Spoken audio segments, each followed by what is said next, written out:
Right everyone, WeaponCollector's here. Right, this is day 4 of my winter and Christmas tips and advice. So with each of these videos there'll be a sort of tip or advice on anything you do with the winter, Christmas basically. And sometimes an update. So the Patreon money, I cashed it out the other day and I bought some stuff. So thank you to anyone who supports me on Patreon.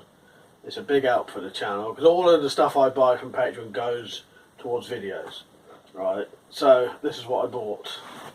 I've got 2 machetes and the Tomcat 2 crossbow. I'll do proper videos on all of these, but yeah, there'll be proper videos. This is just showing you what I've got. So I've got the Tomcat 2, so I can finally now do the Tomcat 2 versus the Horizon Redback. See whether they are exactly the same or if there's ever so slight different in the power. You know, got a different stock and that. And then also I can do a mod for this stock, which potentially I may be able to sell. So it's a good investment for that as well. So again, thank you Patreon supporters for that. I bought myself 2 machetes. Both cheap as well. One was £8.90, one was £14.90 or something like that. One is a lot better than the other. Both of them are perfect for what I want them for, which is turning into a sort of short sword. So this is the £10 one,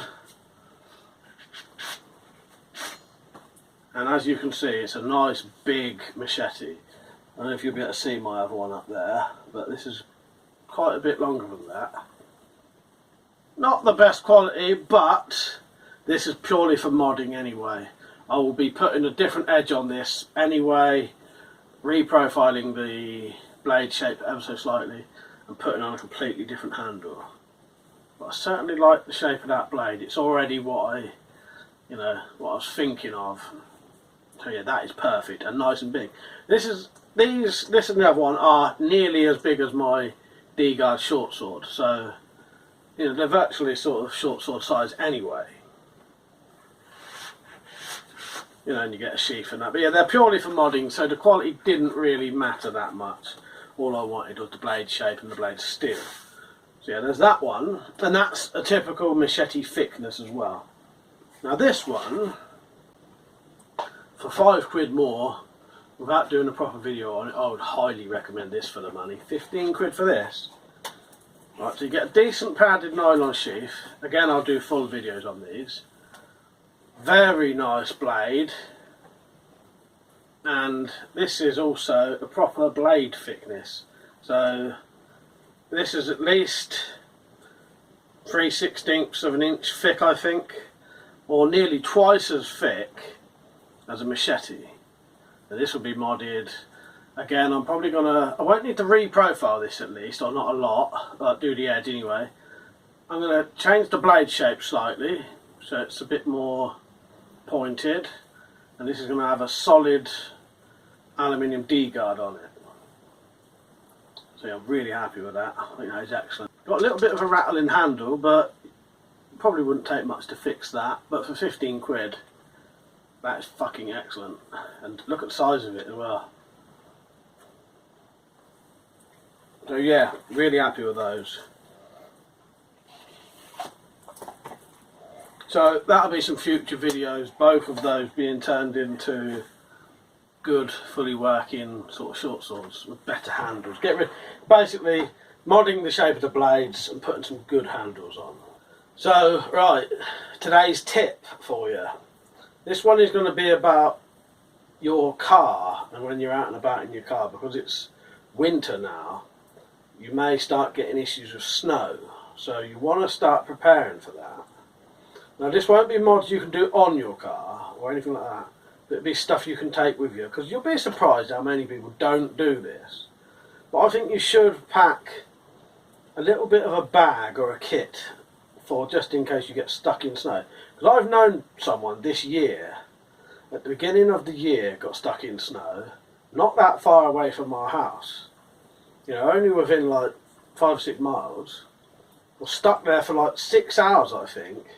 And in the end had to walk home, which in itself took 2 or 3 hours, I think, maybe 4 hours, I think. But, you know, there's a lot of messing around for them. And they didn't have anything on them, so, yeah.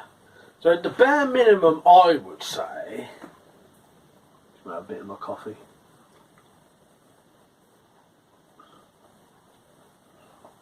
So the bare minimum, I would say, you want food, water, and something to keep you warm, basically.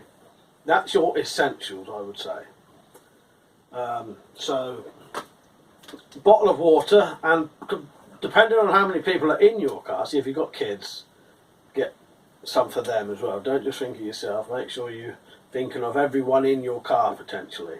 Because if not, you're going to have to give them some of yours. So, the more people there are, the more bottles of water.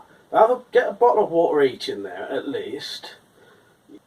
You're always going to need water. So, water. And then pack some food as well. And the food just has to be something you can just open and eat, basically. So, you know, just have a look what you've got.